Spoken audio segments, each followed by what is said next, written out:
Stand up and make some noise for your cast of the Why So Serious show on BlazeRadioOnline.com. It is Wednesday, and it is time for the Why So Serious show. I'm Jesse Morrison alongside Matt Kling and Max Bechtold. We'll have Jeremy Schnell and Mallory Schnell coming up here shortly. We are recording this a day before Thanksgiving. Matt has cheated and has started eating his Thanksgiving dinner early. And that's what he's doing on the show. So Matt, let's see it. Can you like lift it up, show us a little bit, tilt it? Let me try and reverse the camera and see. Your audio isn't great, just letting you know. Okay, well. Now we see your like pants, I think. There we go. Yeah, so we got some corn, some stuffing, some cranberry sauce, mashed potatoes with gravy, and then turkey with gravy. Other than the cranberry sauce, looks like a good plate to me. Yeah, there's also carrots and zucchini around. Well, that's what I've mainly been starting with. Okay. Carrots. Yeah, this was from a deli up the street from me. I picked it up this morning. They gave me a lot of slices of turkey, but this is all the mashed potatoes they gave me. So the rest of the turkey tomorrow, I'm going to make my own mashed potatoes. Instant mashed potatoes. They didn't give me the corn. The corn was frozen, but they also gave me cream of turkey soup, which I'll probably eat in a couple days. So, yeah, I've decided this year, well, last year I ate out on Thanksgiving. I don't really want to do that this year. One, you need a reservation. 2 restaurants are 25% capacity here in Nevada. So I decided to support a local business, a small business. It's this local Jewish deli. Really good breakfast sandwiches and bagels and whatnot. So I ordered it last week, picked it up this morning, and I'm eating it now because, I'm working tomorrow morning and I'm probably going to be tired when I get home. I don't know what football game is going to watch tomorrow. There's only 2, so. Yeah, we'll get into that in a bit. But yeah, I did basically terrible games. One of them is a battle for potentially the division. But I want to go into first what I'm doing for Thanksgiving, and I'll ask Max what he's doing for Thanksgiving. But what I'm doing is, first off, I'm getting up at 7 a.m. tomorrow. Got to watch whatever parade they're doing. I don't know what it's going to be like, but it's on, so I'm going to watch it. And then I'll watch the Lions and the Texans. At least it's a good quarterback matchup. That'll be fun. Great quarterback. Good if you have any of the guys on your fantasy teams. I have Fuller and I have Watson in the YSO series. Fuller V. How about that? Fuller V, yep. And then I will, of course, go nuts for the Washington football team and the Dallas Cowboys. Biggest rivalry for me. I'm a Washington football team fan. Yep. I can't believe Max is wearing a Dallas Cowboys jersey, but we'll especially like, at least it's a dark one though, actually, because they don't like wearing those jerseys. So it's good that he's got the evil Cowboys jersey. It's seasonal garb. It's seasonal garb. But between the Lions game and the Washington football team game, I'll be eating my Thanksgiving dinner with my parents on Zoom. My parents are going to be on Zoom. I'm going to be eating my Thanksgiving dinner. I also went to a Jewish deli. It's called Chompy's. It's a very, very good breakfast burritos. The best bagels I might have ever had outside of New York City. But yeah, I got turkey, mashed potatoes, green beans, rolls, pumpkin pie, stuffing, and gravy. And then I'm making my own cherry jello, which is something that we do at my house. And then I am unfortunately could not find oysters at Fry's, and I didn't look anywhere else, so I will not be making my Safeway, the famous oysters. I didn't go to Safeway. I'm a Fry. We shop at Kroger back home, and Fry's is the same company, so I always get the Fry's. I always go to Fry's because I use the card. But that's enough for me. Max, what are you and your family doing tomorrow for Thanksgiving? I don't know. Just hanging out, eating. I don't know. Not doing much. Probably gonna flip on a movie after dinner and I don't know, watch ASU men's basketball, I guess. Yeah, It's kind and of guess and a Phil Murphy day. I forgot to mention that ASU men's basketball is part of my plans tomorrow. I will be covering whatever game they're playing. I'm really hoping they play Villanova because it's the later game. Yep. I hope Villanova pulls that out. They But are. that leads us right to a good point here.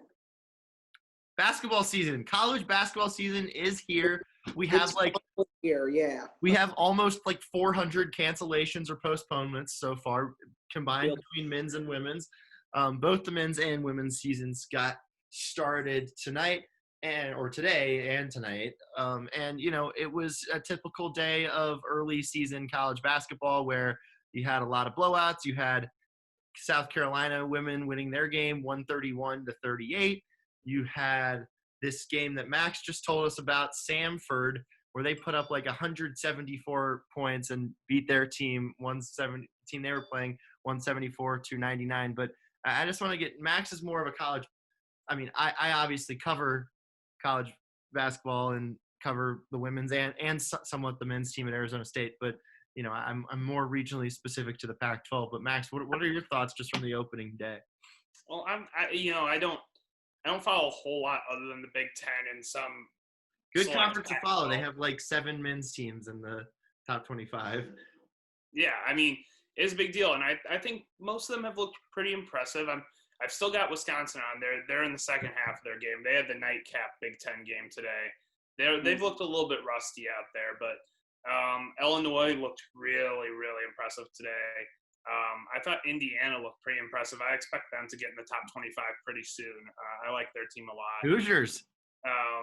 Michigan State looked solid. I mean, all of these teams looked, they looked like teams that, we thought they would be. And so I didn't watch much Michigan. I know they struggled a little bit, but they definitely played the best opponent that any Big Ten team played. Today they played Bowling Green, who's projected to win the MAC, apparently. And so they didn't look quite as impressive. BGSU. Action. How about that? Yeah, they scored 82 on Michigan, which I'd be a little bit concerned about if I was a Wolverines fan. But overall, just you're not a Wolverines fan, so. But overall, like you said, it was for the most part, obviously with a few exceptions, including Arizona State. But for the most part, it was kind of your typical first day of college basketball where it's a bunch of big schools playing small schools and beating them by 40. Yeah, I turned on the Ohio State game. I think they were playing Illinois State. I don't remember. Yep, they were. But that was the only game I really watched. That was the only game I really watched on TV. I watched a little bit of Oklahoma State and that Cade Cunningham guy. They looked really bad though. Oklahoma State did. Yeah, for some reason they were playing on the road at Texas Arlington, I think was the team they were playing, or I don't know. One of those. Cade Cunningham is originally from Arlington, Texas. Oh yeah, so that was kind of a homecoming game for him. Yeah, but nobody was there. They always do. Yeah, I'm assuming overall it was kind of a recruiting ploy type of thing to maybe go dig into Texas recruiting a little bit more for basketball. Yeah, maybe, but Texas is more of a football recruiting state, but whatever. Still got a lot of basketball players. I mean, it's a big state, so any big state's going to have a lot of recruits just because there's a lot of people there. More good basketball players in Texas than Oklahoma. True, but for me, I don't know. I guess ASU men and women played kind of the two most interesting games that I saw today. Because, but you got to understand that Rhode Island, good team, good player. That wasn't that bad of a close win. And then for the Arizona State women's team, obviously young team, 7 new players coming in, six of them freshmen. 6 of them played. One of them's basically out for the season. It looks like she'll be out for the season. Then another one one of the freshmen didn't play. So 5. So they had 4 freshmen tonight and 1 junior college transfer playing. But yeah, they pulled away from a team, Stephen F. Austin, that won 23 games last year. So it again wasn't a bad 9-point win over a team that went 16-4 in the Southland last year. So yeah, but I enjoyed being there and covering the game. Artificial crowd noise is a lot weirder inside than it is outside at the football games, because that it was, I don't know, it was just weird to hear the artificial crowd noise. But they did a good job with like the cardboard cutouts of the students, and there was like 200 relatives. there was 200 relatives there, and then Stephen F. Austin's bench made a lot of noise, so that was nice. That kind of felt normal. But but everything else was like socially distanced and weird. You, know, you talked about the men's win though, and how that's not a bad close win versus an opponent. And obviously, we got to talk about the obvious storyline from the game, which is that the best player on Rhode Island wasn't really all that effective because of his foul trouble. I mean, he looked great. Talking about my favorite player in college basketball. Probably, yeah. Fats, yeah. Fats is my favorite player in college basketball. I forgot his last name, but his first name is Fats, and I don't think we really need to say anything more than the fact that I will be on the Fats beat the entire year, because his name is Fats. I've only heard of one person named Fats. Fats Domino. Domino. Yeah. And there was a Fat, and he was an Arizona State great. But so overall from this game, this is definitely one of those, though, when seeding is happening for tournaments, when it shows quality wins, Rhode Island has a chance to be on there. Especially since this is like, I know there's no home and road games anymore, but going to Connecticut to play Rhode Island is essentially a road game for ASU. You know what? I'm hoping that we get this vaccine going, and that, March Madness, or at least like the Final Four, can have fans. That'd be awesome. Well, it's going to be the tournament. It's going to be the Indiana tournament. Honestly, I wouldn't hate if they did that every year. That's pretty cool, I think. Yeah. I think it would be awesome if they did it in one singular location, and it just became this mecca hub of basketball for a month. I think it would be. They'll play at Butler. They'll play at Bankers Life Fieldhouse. They'll probably play in Lucas Oil Stadium. I'd love to see them put like 2 or 3 games on at once at Lucas Oil or something. That'd be awesome. That'd be awesome. Be like an AAU tournament. And like stagger dividers. And like stagger them so they're not like ending at the same time, but like halftime of one game, start the other game. Yeah. So that you see like an AAU team, you see the other team like standing and looking in the corner at the. Dude, for the most part, at least in the daytime during the first days of the tournament, is they stagger the start. So it's like 12:15, 12:40, 1:40, 2 o'clock, something like that on Eastern time. So they already kind of staggered the times on that. But I'm really hoping that they do wind up finishing the season having this Indiana March Madness type of thing. We'll see, because COVID's going to go crazy because everyone's going home for Thanksgiving. But I wanted to say one thing that is it totally slipped my mind just now. Totally slipped my mind. I'm thinking about it. We're trying to get there. I got it. So Bobby Hurley, they only won 94-88 over Rhode Island. Yeah. We're getting back to it. Last year I fell in love with Bobby Hurley. My freshman year and sophomore year, I was Bobby Hurley's biggest critic. But you know what? If they keep squeaking out 94-88 wins, then I will be becoming Bobby Hurley's biggest critic again. That hashtag the return of Bobby Hurley's biggest critic, Jesse Morrison. Max hates this take. I think most people hate this take. It's a bad take because it's not realizing what ASU basketball is as a program.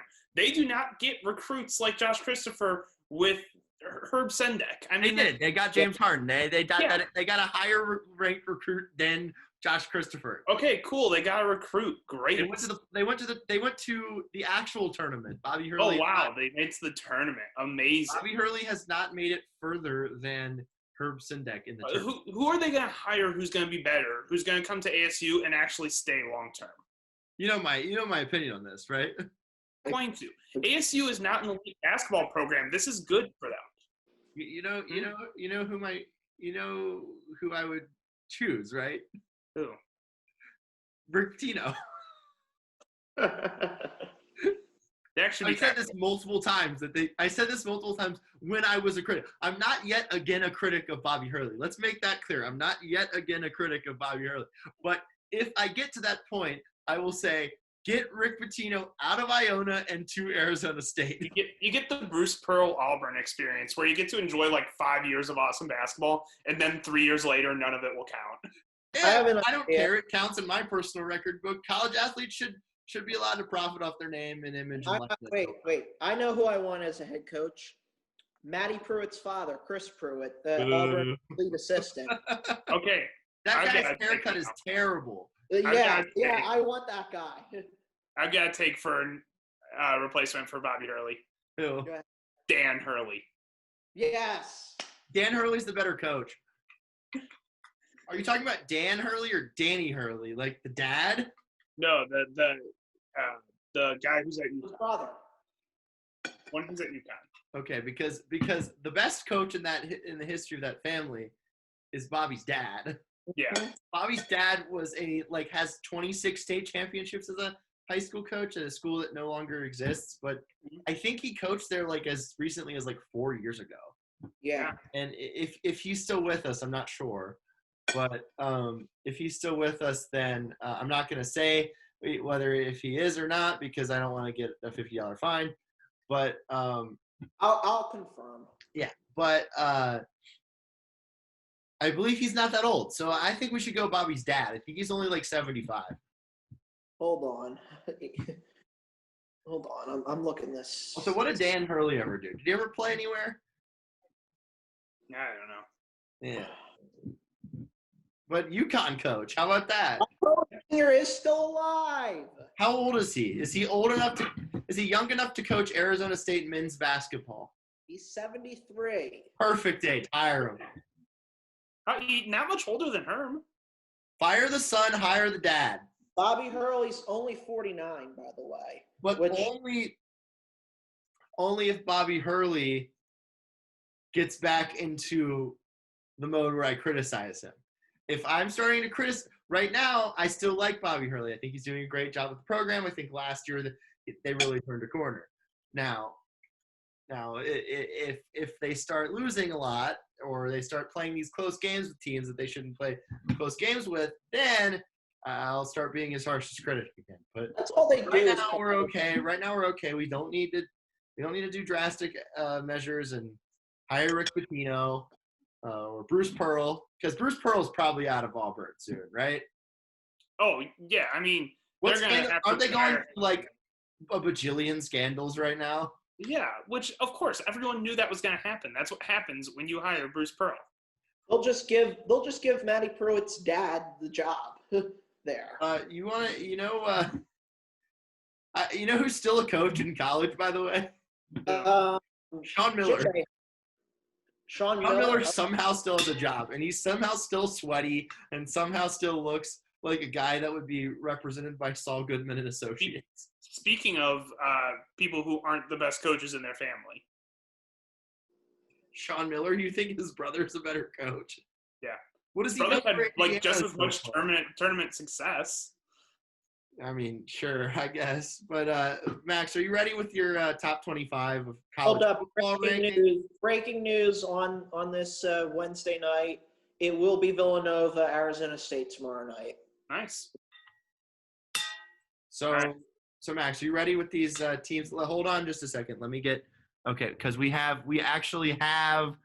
finally have the sound that I found it that we need to do with this. Okay, so start off. Number 25. Tulsa. The Fighting Dr. Phils. All right. Yep. Are you counting me down the whole way or no? 24. Louisiana. Lafayette. Agents. All right, number 23. Oklahoma State. Bedlam. Oh, man. I'm 40. Number 22. And number 22. North Carolina. Tar Heels. Number 21. Auburn. War Eagle. Number 20. The University of Southern California. Fight on. Number 19. Texas. Hook 'em Horns. Number 18. The Iowa State Cyclones. Clones, how about that? Number 17. Wisconsin. On Wisconsin. They don't play. Number 16. Marshall. We are Marshall, led by Heisman Trophy candidate Grant Wells. Number 15. Oklahoma. Boomer Sooner. Number 14. Miami. The U. How about that? Number 13. What'd you say? Turnover chain. OG turnover chain. Is the most Miami thing that ever existed. Number 13, I think. Did we already do 13 or? Nope, not yet. 13. The Oregon Ducks. Quack. Go Ducks. That's literally their slogan is Go Ducks. Like their Boomer Sooner is just Go Ducks. Number 12. Coastal Carolina. The Coast of Clear Santa Clauses. Number 11. Georgia. Go Dogs. Oh, Number 10. Indiana. I played that sound too early, but Hoosiers. who's your dad? They moved way up in Max's rankings. Wow, big Awful news. loss. Because they almost Awful beat loss. Ohio State. Awful loss. And Tom Allen is a very angry winner. Yeah. I mean, a very angry, happy loser is what I meant to say. Come on. Number 9. Cincinnati. The Bearcats, way lower in Max's rankings than they should be, but they're not going to play this weekend. So Yeah, yeah, they have. Thankfully, the Temple Owls won't have to deal with the top 10 team. Thank you, COVID. Okay, I don't think that sentence has ever been uttered. But number 8. The most underrated team in the college football playoff rankings. Brigham Young University. Play Washington. They can't drink this at BYU. Also, play Washington. Actually play somebody good other than Boise State because that's not going to get you into the playoffs. But number 7. They might play Hey, if they beat Boise State by 50, then it's fine. No, it's not. They need to play somebody in a Power 5 conference. They can't just play North Alabama 8 times and expect to be put into the college football playoff. Play somebody good. I'm not putting them in the college football playoff. I'm putting them at 8. Well, whatever. Number 7. I was watching SportsCenter today. There are reports that Cincy and BYU have an open date next week, and they're considering trying to play each other. Well, if Cincy can actually play. Number 7. The biggest riser in this week's rankings, the Northwestern Wildcats. Oh, the Fighting Reed Davises. They have got an elite defense. Number 6. The Florida Gators. Number 5. Texas A&M Aggies. 12th man. Gig 'em. Well, Number 4. We are in the playoff picture now. The most overrated team in all of the rankings. Yep. The Clemson Tigers. Wow. Overrated Clemson. Death Valley. Number 3. The Notre Dame Fighting Irish. Not a program. Number 2. The Ohio State Buckeyes. OHIO. Buckeyes. Number 1. The Alabama Crimson Tide, of course. Nick Saban has COVID. Actually, COVID. Yikes. Because I heard, I don't know if this is true, I can't confirm, but I heard on the radio that I believe he went to an extended family Thanksgiving, and that's how he got it. So, I don't know. But the Ravens have actually... They're only going to win by 28 instead of 35. What about Blow Knicks? But no. What's wrong with that, Joe? That's what we've always called him Blow Nicks on the show because he blows. He's terrible. He and Carson Wentz are the same person right now. Bo Nix is going to find his way to the NFL and wind up starting games. Bo Nix and Carson Wentz are both the players that you know should be better than they are. When they wind up and when they throw it, you think that ball's going to be really good, and then it gets to its destination and it's not. It gets to its destination, and that's the end zone for the other team. Watch the ball come off their hands. Like on Sunday, the pick six by Taki. Carson Wentz was an ACL tear away from being MVP. Yeah, I know. And I don't know. He would have won a Super Bowl as the starting quarterback. I don't know. I don't know if he would have won that, but are you off the Wentz train? I would be off the Doug Peterson train. He's on the hot seat, which is really sad because he just won a Super Bowl. He's not losing. He's not losing his job. They're too loyal in the Eagles organization. Except to Kelly, because Chip Kelly just demanded everything. Chip Kelly's a tyrant. I'll say it. Also is a coach that just doesn't like. Chip Like Kelly seriously, is a coach that like was cool for like 3 weeks, and then now he was a great coach at Oregon. You have to understand, he was a great coach at Oregon, and then he goes to the Eagles, has a great year, then has a good year where they miss the playoffs because Nick Foles gets hurt and a bunch of other guys get hurt, and then he says, you know what, I demand respect, I demand power, and he winds up just becoming a tyrant, getting rid of half the team, and then they lose, and then he gets fired. Okay. And then he bungles a situation in San Francisco, and now he's at UCLA, and UCLA is irrelevant right now. His tenure at San Francisco might be the most irrelevant coaching stop ever. I always forget that he coached San Francisco. What about Eric Mangini? Like literally anywhere he went. Nah, I can remember some places. What about Jim Zorn with the Washington team? How about John Beeline with the Cleveland Cavaliers? It wasn't irrelevant. That was like a mess. That made a lot of headlines. Do you think he'll ever get another job? How about Mike Brown's second coaching tenure with the Cleveland Cavaliers? How about David Blatt? I know David Blatt made a lot of headlines too. David Blatt went to a finals. Mike Brown's second tenure with the Cavs is pretty relevant. Also, all I remember Mike Brown is like having this weird, creepy laugh and then getting fired. Byron Scott with the Cavs. How about Byron Scott with the Cavs? Yeah.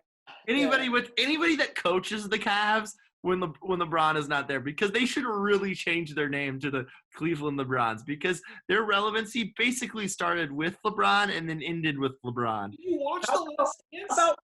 They lost to Jordan in like the second round. My team does that all the time. Hold up. I'll switch sports. How about Hall of Famer Ryan Sandberg's tenure as Phillies manager? What about Wayne Gretzky's tenure as the coach of the Arizona Coyotes? That happened. How about Barry Melrose's tenure as the coach of the Tampa Bay Lightning? I think that lasted 12 games. Barry Melrose went to ESPN after getting fired. Barry Melrose, ESPN guy, was actually like led a team with Gretzky on it to appear in the Stanley Cup final. Yeah, and then comes back, coaches about a decade later, suck, and then gets hired by ESPN. Jeremy Schnell joining the show from a remote location, not in Helena. Valerie Schnell joining as well.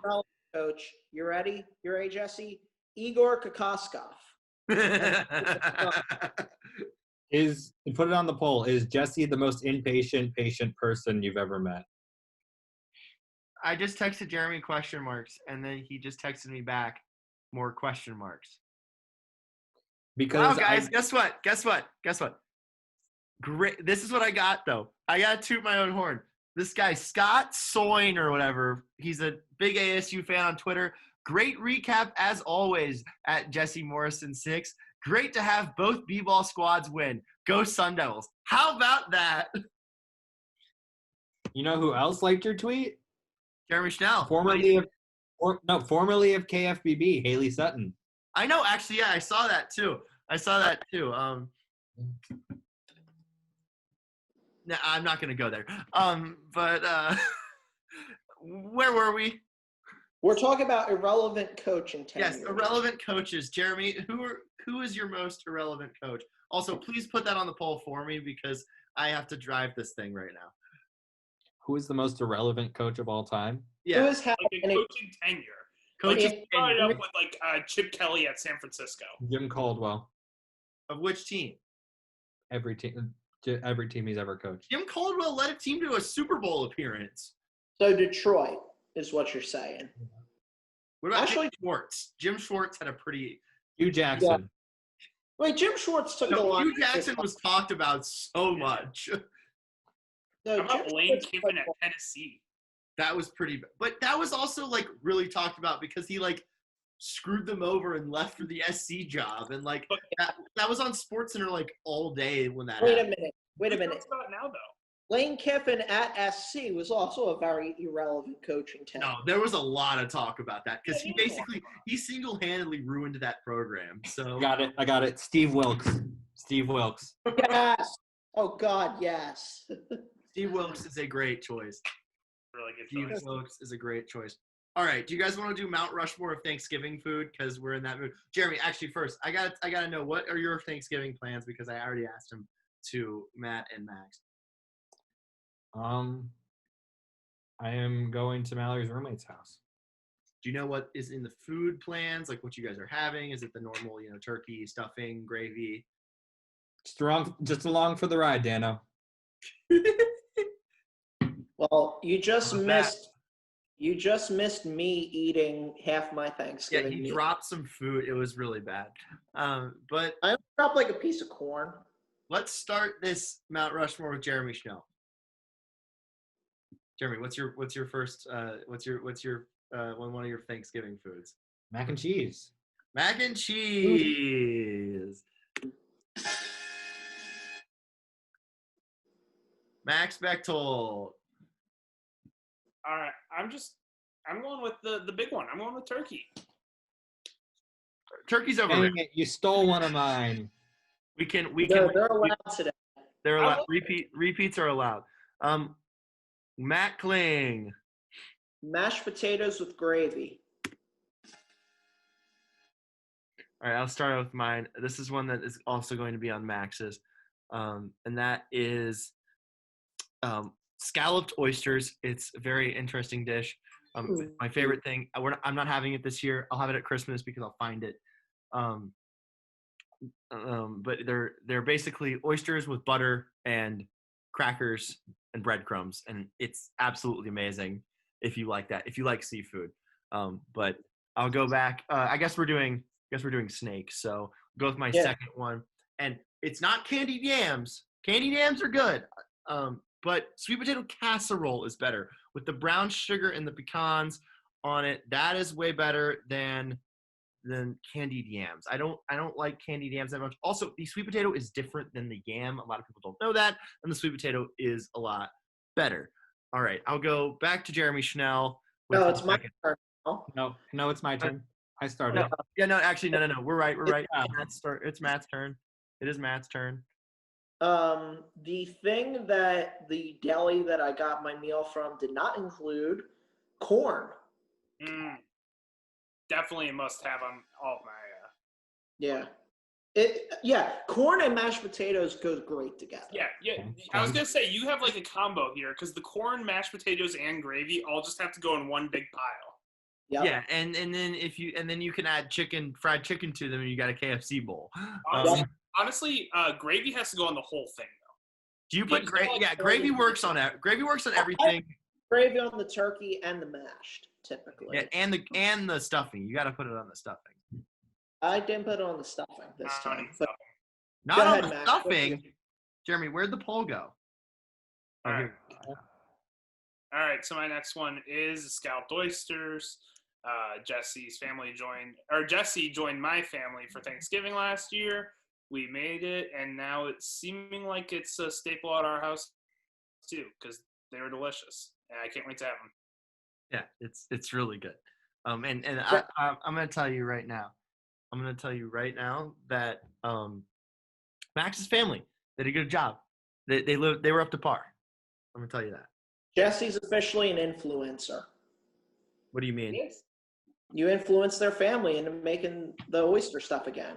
I should start posting YouTube videos about it. Yeah, you're an influencer. I mean, isn't that what you're doing here? Yeah, totally.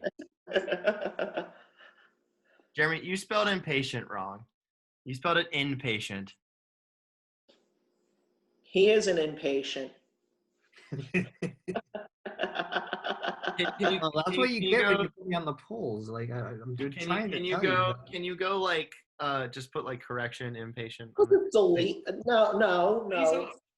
No, I don't. He doesn't have to delete it. Just put a correction. It's fine. Just what's your second and third foods, Jeremy? Are we going to Max first? Oh no, Max already. Jeremy, what are your second and third? I'll go with corn as well. Corn is good. I will also go with a nice New York steak. Jeremy does steak on Thanksgiving. Yeah, That's a good choice. That's a really good choice. You know, I like people's like weird Thanksgiving traditions. Like I know a lot of people just like do like lasagna on Thanksgiving, and I think that's cool. Whatever works for your family, or like my dad likes ham over turkey, and my Christmas food. normal. I did the correction from my account.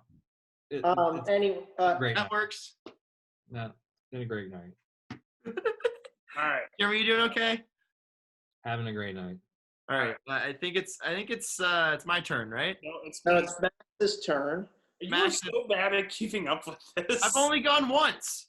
But you You've gave done twice two. actually. Oh yeah, that's right. I gone twice. All right. Back to Max. It's back to Max. I didn't ask for any of it. Is my mom makes these really good carrots. They have like their butter, a little bit of rum in there, brown sugar, and they're really, really tasty, delicious carrots. Blueberries. I had those last A year. little bit of brown sugar and some blueberries. All right. I believe it's Matt's turn. It is, and I'm gonna say cranberry sauce. Well, why do you not like cranberry sauce? I don't like it. Cranberries. Never has worked well with me. All right. Well, then I get two more, right? Yes, third and All fourth. right, you got to go with a dessert food. It doesn't. You don't have it right after Thanksgiving. You have it at night. You know, maybe you flipped on your first Christmas movie, because that should be the time that you flip on your first Christmas movie. And you sit there with your pumpkin pie and you eat it. So yeah, pumpkin pie. I love it. It's my favorite type of pie. Yes. Our stocking's up already. All right, then I get another choice, and I believe my other choice is stuffing. I love a good stuffing. You do put gravy on the stuffing. My mom makes the best stuffing. It's got sausage in it. It's so good. I hope that Chompy's does stuffing well. I believe that they will, because pretty much everything Chompy's is good. So, yeah, but stuffing. Now whose turn is it? Matt. Feeling one of yours, one-upping it though. Pumpkin pie with whipped cream. Wow. I always do whipped cream as well, and I forgot whipped cream, so hopefully Chompy's has it. Well, I hate to just continue the trend, but I mean, you gotta have pumpkin pie on there. I mean, when you talk about like strictly Thanksgiving food, that is definitely one of them. And sometimes you might get a piece at Christmas or something, but when you really talk about Thanksgiving food, you gotta have pumpkin pie. Christmas is definitely more of a cookie holiday. I totally agree with that. Yeah, definitely more of a cookie holiday. Even though I've been eating like tons of sugar cookies from the store and M&M cookies. The M&M cookie is my favorite cookie. But Jeremy Schnell, I believe you have one more? Yes. Yep. Since we were doing repeats, I'll go with the New York steak again, Jesse. No, that's not what. No, you have to have a different one from the. You can't do your own. I don't eat. What did I do? You You really don't have steak. I have steak. I have corn. And you have mac and cheese. That's it. Mac and cheese. That's it. That's just a normal meal. That's not even a feast. Like a feast has to be 4 items or more. Jeremy, put it on the poll. Does a feast have to be 4 food items or more? I say 5.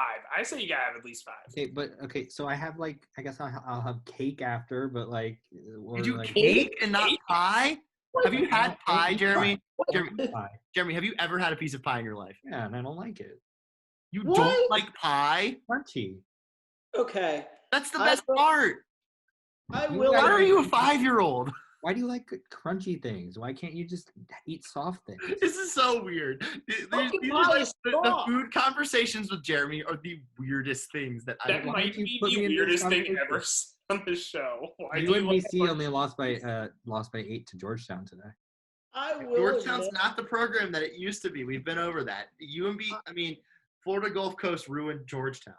They really I did. will Like, admit- Georgetown's not been relevant since they lost that game to Florida Gulf Coast.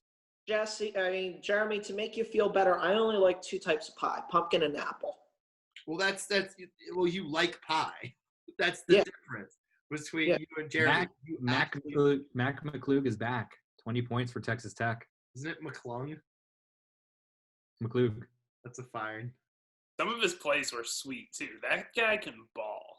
Jeremy, you are quite the man. You are quite the dude. Radio Row Super Bowl week. How about that? What about rolls? Do you like rolls? Do you eat rolls? Yeah. Rolls were definitely an honorable mention for me. Okay, Yes, rolls are definitely an honorable mention, but potato here's the rolls. discussion Or that I want to. you can get some challah as well. You can get some challah Okay. in there. Dinner rolls or biscuits? Dinner Challah rolls. rolls. Well, okay. Now here's my thing. Dinner rolls are like biscuits for me are a breakfast item. Like I sometimes depending on the meal, depending on the meal, you can get some biscuits later in the meal for sure. Yeah. But yeah. for the most part, for me, it's a breakfast item. Biscuits are. I just find it interesting, and I'll say the word interesting, that most of the country does actually think of biscuits as a breakfast food. And coming from the Northeast, biscuits and gravy is not a popular item. Yeah. The Northeast. There's 2 things you don't get in the Northeast: barbecue and biscuits. Yeah. So obviously in the Northeast, Did you call it barbecue? Pillsbury, You mean? Pillsbury. You called it a brand- barbecue, I think. No, I said barbecue. You don't get barbecue. You called it a barbecue. I didn't. I said actual barbecue, like pork or brisket. Like, that's barbecue. But anyway, like Steak think can of be a barbecue too. 'Cause you cook it on the biscuits. barbecue. like whenever I see the commercials for Pillsbury Grand's biscuits, like I think that they're a popular thing across the country. And first of all, the biscuits that I remember getting at the dining hall, for example, were very thick. And biscuits you get a lot of places at restaurants are very thick. The Grand's rolls are very thin, which those I like. Yes. The Grand biscuits. You guys should come to my hometown. I'll take you and get some real biscuits. My dad's like main food that he makes is biscuits and gravy. Usually, he cooks like a lot of Southern style food. My dad does so. Love it. He's from St. Louis, right? Mhm. Yeah, that's close enough to the South. He's from the Illinois side though, which is definitely like more Southern culture. Mm-hmm. The very like bottom tip of Illinois is where he's from. So Yeah, there's a bottom tip of Illinois team that's in the Southern Professional Hockey League. So, yeah. All right. Guys, Well, Guys, thank you so much for having me on. I really appreciate it. Make sure to tune into swxrightnow.com if you want all the latest on Carroll College athletics as high are school. you hanging up? Yeah, I'm gotta get out of here. We need your top 20 picks of the draft. No. We already no, did that. Kyle Pitts is 8. how about that? We need like your I don't know, whatever. Just leave. Get out of here. Bye. swxrightnow.com for all things Carroll College if you want to check right. it out. We have movies with Max and Matt coming up here. I guess I'll start with Max. Yeah. Well, we have an intro. Yep. Time for everyone's favorite segment. Well, kind of. Life moves pretty fast. You don't stop and look around once in a while, you could miss it. There are no 2 words in the English language more harmful than good job. You'll always have passion. Here's Movies with Max. hi guys. What's up? So So I am pulling up on my phone the cast list for this movie because I can't miss anybody on this. This movie is Happiest Season, which it just released on Hulu today. Oh, no. It's a brand new movie. Hulu's been killing it this year. Is it actually a good movie, or is it a cheesy Christmas movie? No, this is actually a good movie. And this kind of spoils it. They have 2 of the 3 best comedies of the year, in my opinion, between this and Palm Springs. Comedies, strictly. But they've been really, really good on comedies this year. Anyway. Could this be a year that a comedy finally gets nominated for Best Picture? I think Borat has an outside chance. I think if it was better, it'd have a good chance. I liked Borat too, but I don't know if it's strong enough to get a Best Picture nomination. But I do think it's in play for actor. I think it's in play for screenplay and for Best Supporting Actress. So. Are the Oscars planned on being in person? No. Really? Because they did the CMA Awards they did where they had tables of families, and then everybody was. We're gonna do the Grammys live, and we can talk about the Grammys in a little bit if we'd like to. I'm good. I don't care. Yeah. But so anyway, this movie I think will, for awards play, probably follow the Crazy Rich Asians path, where it gets a lot of Golden Globe nominations in the comedy categories. Might win some of the comedy categories. I think for sure Best Actress, and I'll get to that later, it's in play for. And it will probably get nominated for a SAG Award for Best Cast, because this is one of the best ensemble comedies, one of the deepest ensemble comedies that I can remember. It's Kristen Stewart, Mackenzie Davis, Mary Steenburgen, Alison Brie, Dan Levy, Aubrey Plaza, just an absolute, and they are all just fantastic. Jenny Gully, who is such an underrated actress. I would disagree with you. I think Kristen Stewart's a horrible actress. Well, that's because you haven't seen her in her good movies. Like what? What are you talking I mean, I can just pull up any huge list of great performances she's had, including Happiest Season. Seberg was a great performance. Billy Lynn's Long Halftime Walk is a bad movie, but an amazing performance by her. Personal Shopper is an incredible movie. Cafe Society is made by a not good dude, but she's great in that movie, and it's a really good movie. I mean, she's her post-Twilight career has been fantastic, and I think this might be her best performance because it's in a role that we don't really see her much in, which is comedies. And she is fantastic in it. I don't want to really spoil too much about this movie because it really is like a good movie to watch when you don't know what's going on. It takes a lot of kind of twists and turns. It's a great romantic movie. It's a great family movie. And it's a great Christmas, kind of spirit movie. I think there's a lot to take out of this movie.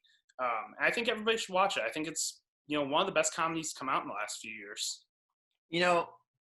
I've basically seen 2 Kristen Stewart movies, and I do say that I like both of them.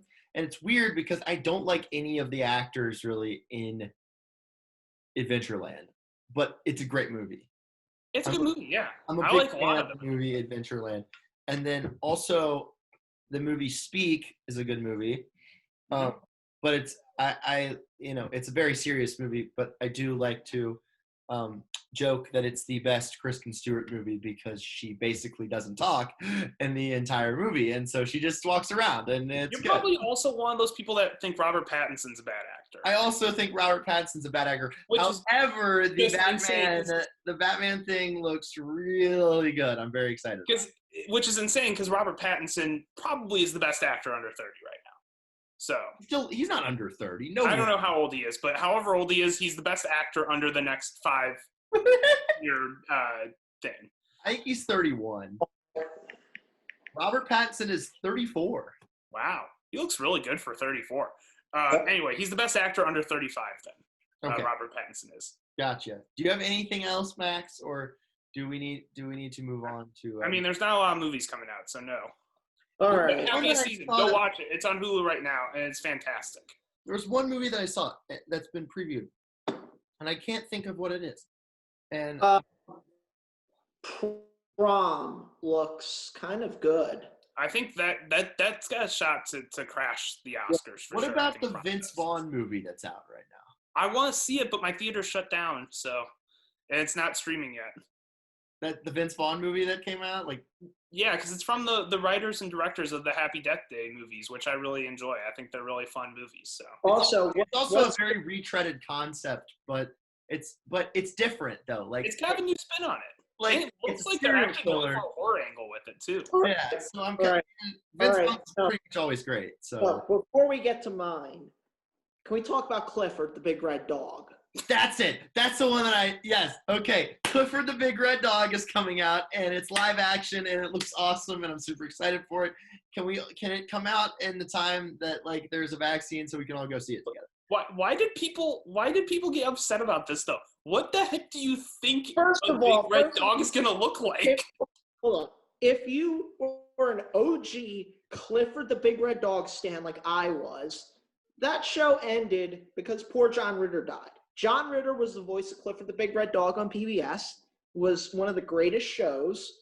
You had Clifford and you had the blonde-haired girl, and I forget every other character because I'm 24 years old and I haven't watched in about 16 or 17 years. But I mean, I don't know how a talking giant red actual dog is going to look. In fact, I don't think I've ever seen a red dog in person. So that they don't exist. It's fake. just letting the audience know. You never. I mean, I believe Horatio Sands is voicing Clifford. Horatio Sands. Does that sound right? I think it was. I don't know. I don't think I've heard of that person. That's one of those people that I've heard of, but can't put face to name. I wish it was Christmas today. Is from SNL. So hold on, I'm looking here, and it's David Allen Greer is the voice of Clifford. What a weird just a second. While my this big win for women's basketball, while my article was posted earlier, I have currently, one more like than the men's recap. Ooh. All right. I just want them to be equal though, not one over the other. All right. You want to hit the music so I can give you my yeah, we have to. I think I had a Movies with Matt intro, but we'll just play the same one. So in case you're new or relatively recent to the show, during the summer, because of lockdowns, I'm not a movie person. I started watching some movies and writing these essay reviews. I watched a movie recently, and I'll tell you what it is after the intro. I've never seen this movie, by the way. It's time for everyone's favorite segment. Well, kind of. Life moves pretty fast. You don't stop and look around once in a while, you could miss it. There are no two words in the English language more harmful than good job. You'll always have passion. Here's Movies with Matt. Matt! Casino! As I critique this film, the reason I watched it was, quite frankly, my morning anchor told me on the air that I had to see it. But quite frankly, the reason was the movie is about Las Vegas, where I work, and it came out 25 years ago this past weekend. It also should be noted that also 25 years ago this past weekend, Toy Story came out in theaters. It's 25 years old? Jeez. Yep. Oh my gosh. Yeah, it's like so old. 50 years old if you watch it. Yeah. Yeah. What a concept. Okay. In the same building. So in the same building, in one theater, you have Buzz Lightyear and Woody trying to fight each other for toy supremacy. And in another theater, you have Robert De Niro and Joe Pesci dropping on average 2 F-bombs a minute, fighting for toy supremacy, you can say. The nostalgia of what Vegas used to be is something I haven't understood in my year and a half here so far, and something I never fully will. But in the epilogue of the film, Robert De Niro's character, who co-narrates the movie, admits that as of, this was based in 1995, it still is true 25 years later today, the Las Vegas trip is more like Disneyland, quite frankly, thanks to the corporations that bought the land in unincorporated Clark County. Back in the day, most casinos would know your name, fix your favorite drink, but also back in the day, it was mob rule. That's what this movie is about. A big-time handicapper who is tapped by the mob to run a big casino, along with his friend and maid man, who is an enforcer, and oh, by the way, was black booked. If you don't know what black book means, look it up, aka he wasn't allowed any casino in Vegas. And then there's Sharon Stone, who was nominated for an Big Oscar. A-list star in the 90s and 80s. What's that? Yeah. Oh, yeah. She was in everything. Yeah. She was nominated for Best Supporting Actress for her role as Ginger, the girl that De Niro's character falls in love with and marries, and then naturally divorces as she winds up running off with her former lover, who essentially De Niro's character stole from. I recommend this movie as I don't know why I wrote this. De Niro. Yeah. Anyway, I like the movie. I recommend it, but I will admit it was a long sucker. It nearly 3 hours, and I had to watch it in two settings. I started watching it Saturday night. I went to bed. I woke up, watched the rest of it Sunday morning. But also, if you're interested in the mob, in movies about the mob, if you've ever watched The Sopranos, watch this movie. And that's my movies with Matt, Casino. But I still don't think the mob ever existed. I still think the mob is fictional. And, what? That's a conspiracy theory. But speaking of the mob, I believe it's a mob movie. I just kind of assume it's a mob movie if it's got De Niro in it, or a comedy with Ben Stiller. But The Irishman, still getting to it. It's long. Talk about a long. Is it longer than Casino? It's like a 4-hour movie. It's longer than Casino, yes. There should have been a part 1 and part 2. It should have been 3 movies. I think The Irishman should have been. I saw that in a theater, and that thing, your legs probably slept during that movie. I was watching it, and I was like an hour in. I'm like, oh, this is like really going like really fast. Like I don't think this will feel that long and stuff like that. And then like I kind of like a little while later, I decided to just like take a peek at my phone. I'm like, oh my god, 20 minutes have transpired. So like the whole middle of the movie is literally just labor discussions, and not like interesting ones. It's like literally just like an hour of labor discussions in the middle of the movie. It's good, the movie is, but it is long. Yeah, that's what I've heard. I'm not sure I'm ever going to get to it. Like, you could have pulled a cool 45 minutes out of that movie, and it would have been the same movie. Max, I had a question for you though, because I've been to movies with you before, and you struggle. I hope I'm okay to share this. But you struggle with your bladder during. Absolutely, yeah. So how many times during that movie did you get up and use the bathroom? I believe twice. Twice. That's not that bad. I expected at least 3. But also the craziest thing about Max getting up and using the bathroom during a movie is that he's somehow back in like 30 seconds. I don't know how he does it, but like he's somehow back in 30 seconds. He has my tendency, because if I'm, for example, in the middle of a show, like in a commercial break, I'm literally out of the booth and in and out of the bathroom and back in the booth in about a minute and a half. And like, because for me, it's a thing where like I do just have to kind of go frequently, because like I'm the person, like whenever like the thought enters my head that I might have to be like, I can't focus on anything else. Like I need to get to a bathroom right away if like my mind enters the realm that I have to pee. So, I wish that there was some way that we could like. They should do a potty break during movies at movies. You mean an intermission? Yeah. Yeah, not like a 15-minute intermission. Like literally 5 minutes. You can go.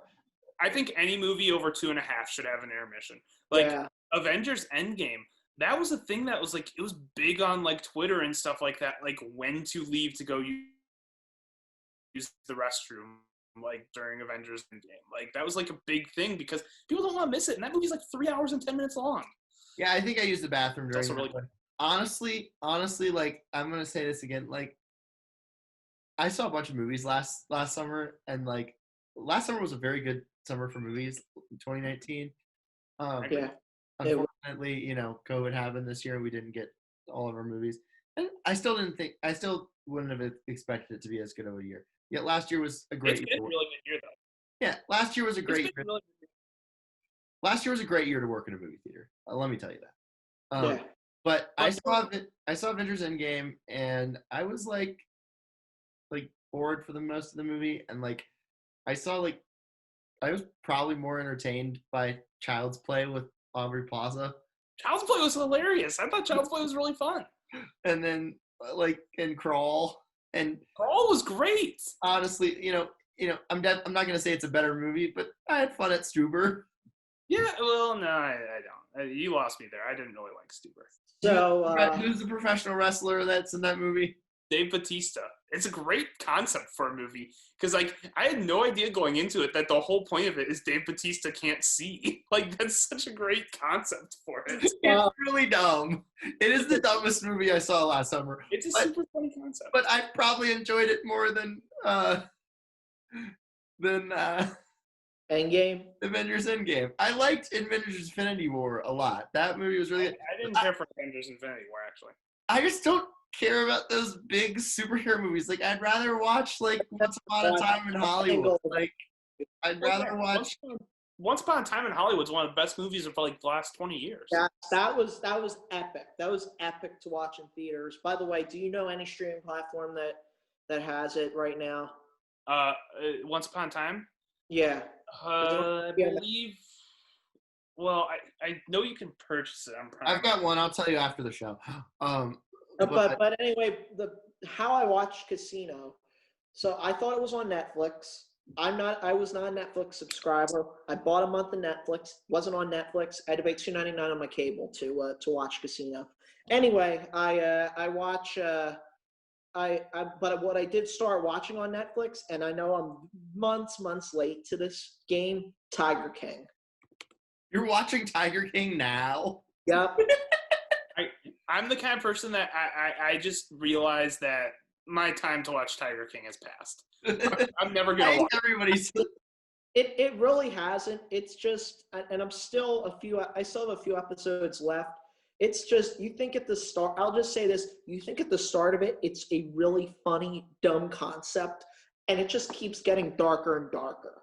Before Max and I were the only two people on planet Earth, I mean, in the United States, taking COVID seriously, everybody was kind of in shock, and Tiger King was good to talk about back when, everybody else was also quarantining and just didn't decide that they were. Everyone just decided to throw on Netflix and do that thing. But here's the thing. The hype around Tiger King was like a pop culture phenomenon, yet The Queen's Gambit is now the most watched show on Netflix. And I'm getting to that too. I'm getting to The Queen's Gambit. I'm also watching The Handmaid's Tale.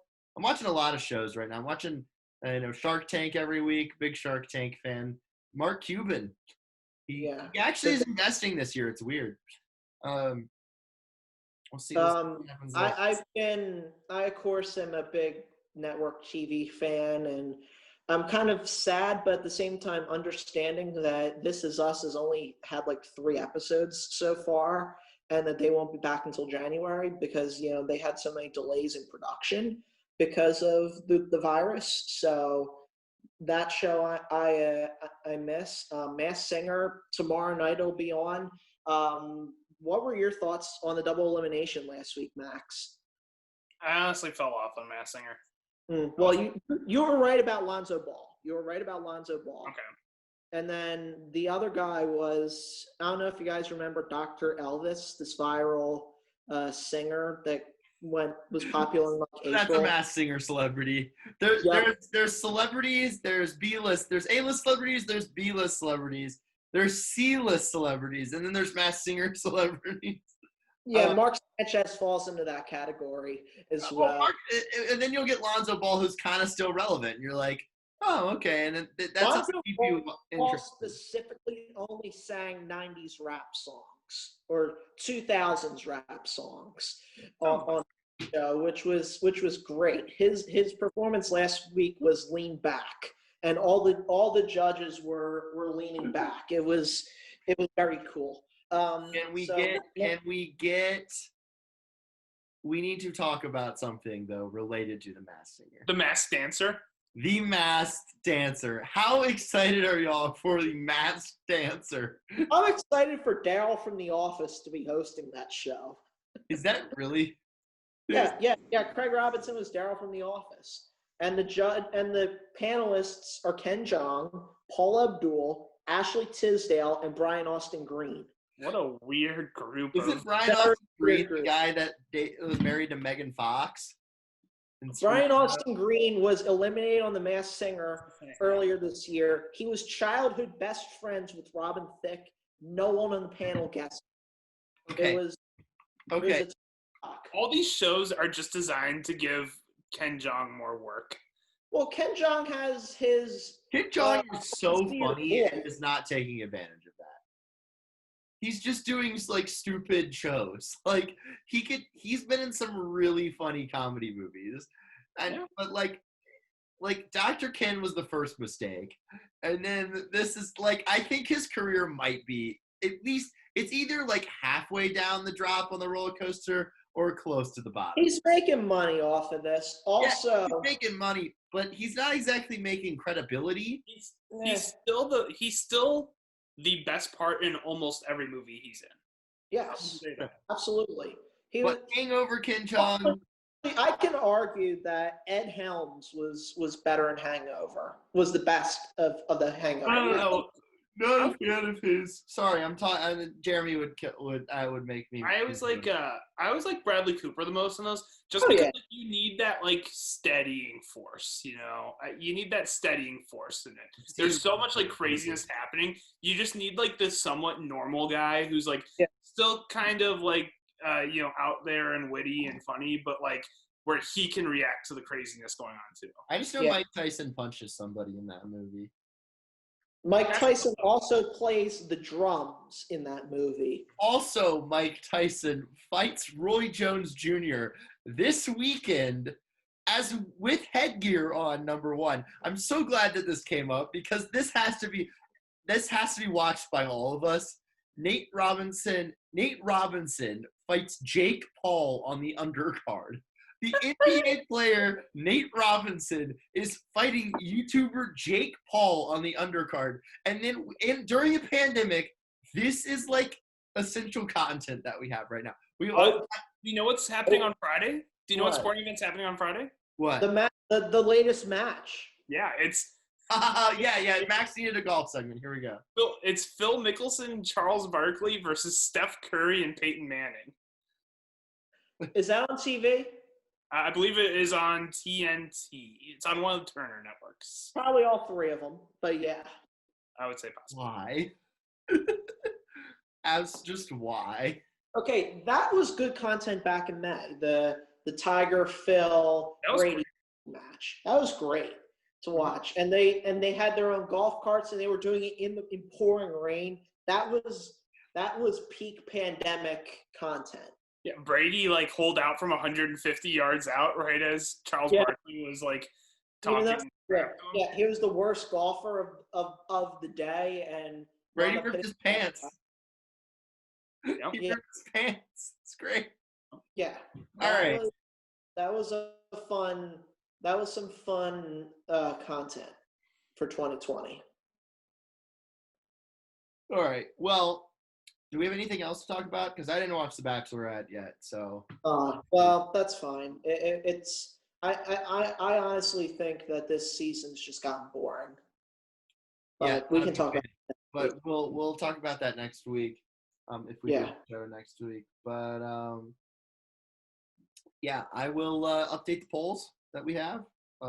I had one more to poll, quite frankly, because Matt said it twice and only one person voted. So. Oh, by the way, can I have a little bit more on golf?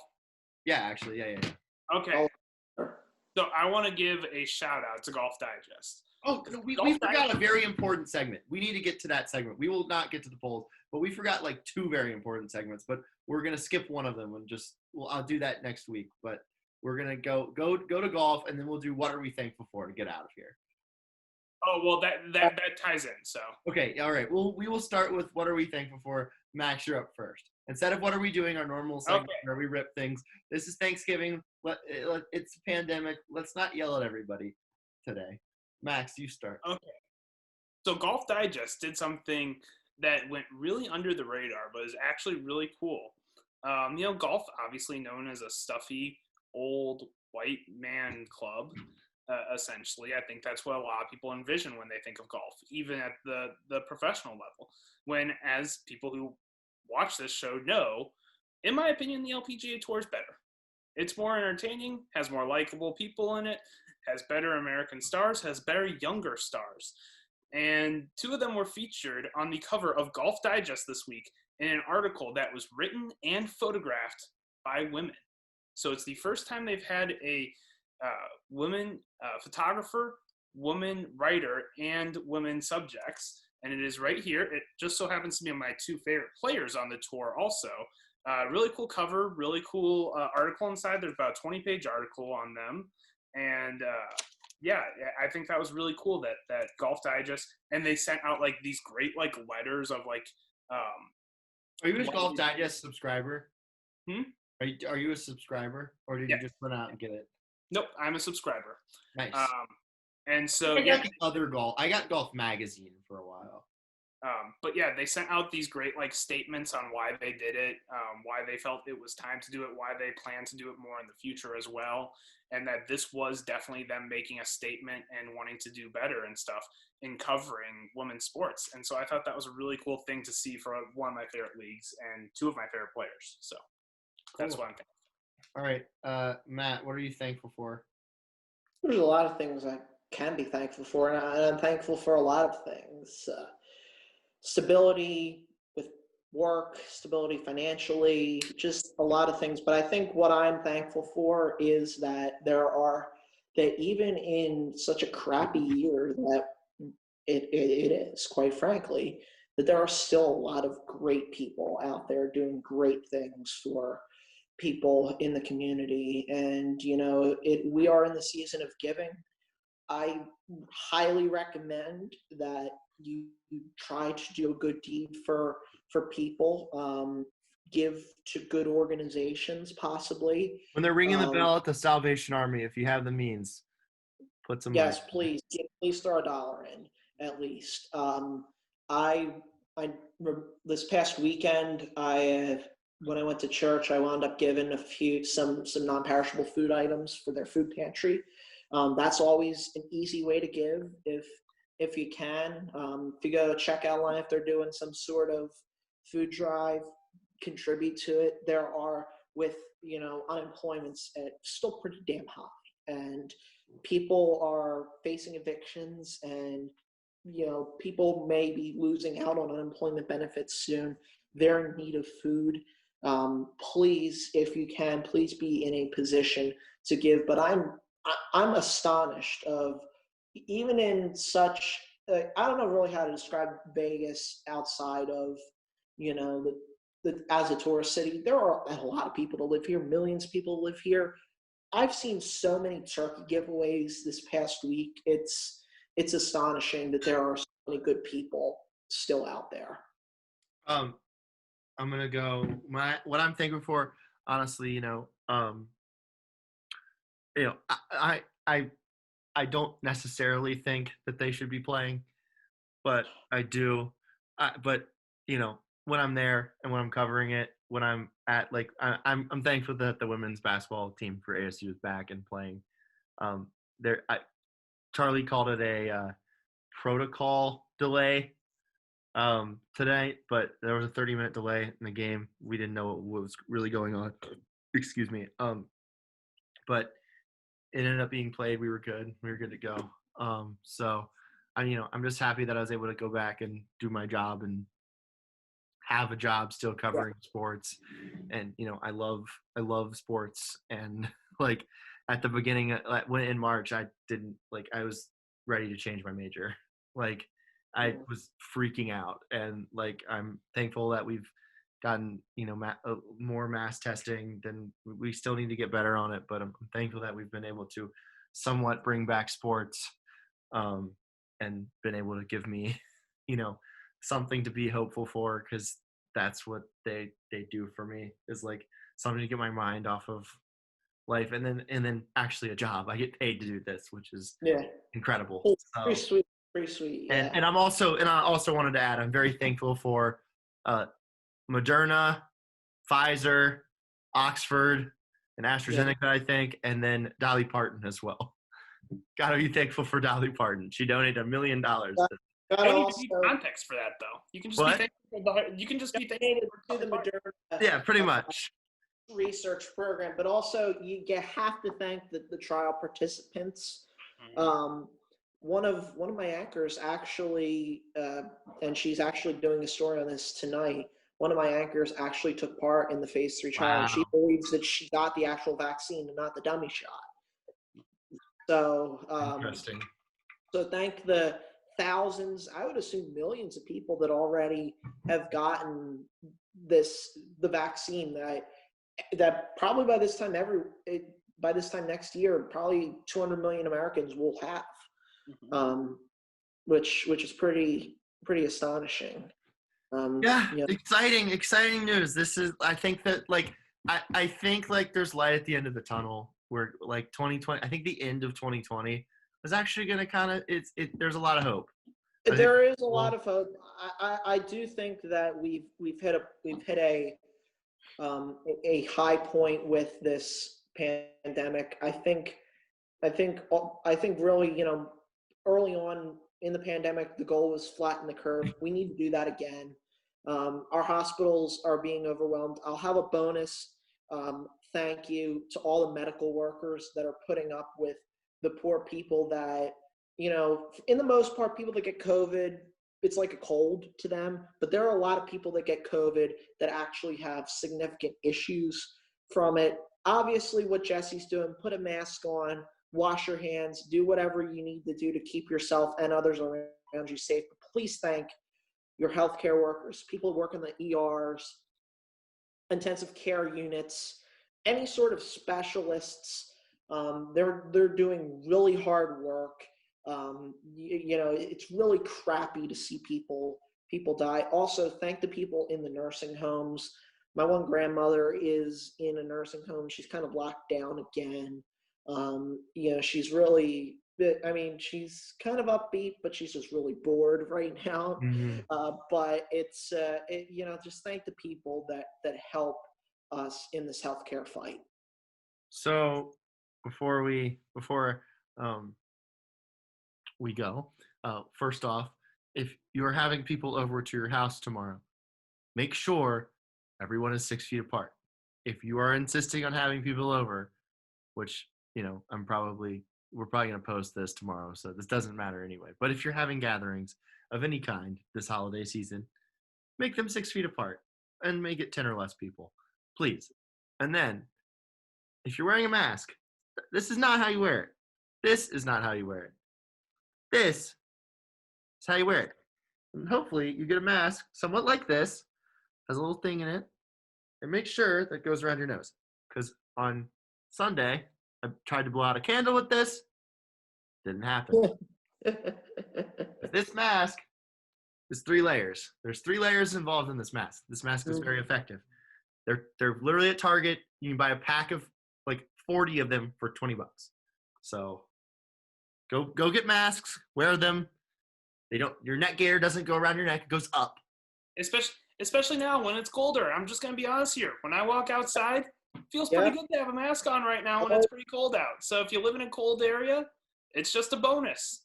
However, I will say the one disadvantage is it gets sweaty after you're walking it around for a bit. But at the same time, sweating's kind of in the summer. It's better to sweat in the summer than in the winter. But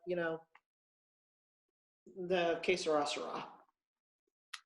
Is Jesse Morrison the most impatient, patient person of all time? Jeremy didn't put a hyphen between all time as well. He had a rough night. 13% yes, 13% no, 74% question mark, question mark, question mark, question mark. Okay. And then Eliav Gabai liked that tweet. Shout out to Eliav Gabai. He's probably making a very good Thanksgiving dinner. If you've ever seen Eliav's Snapchat, very good cook, it appears. And then quite frankly, 100% yes. I'll do it for Quite frankly, yeah. That'll do it for this edition of the Why So Serious Show. Check us out on Twitter at the letter Y and then So Serious Show after that. And happy Thanksgiving instead of Good Night Canada. Happy Thanksgiving. Shop till you drop online this weekend. Yeah, don't go out for Black Friday either. If you do, stay 6 feet apart and sanitize your hands. Yeah, that too.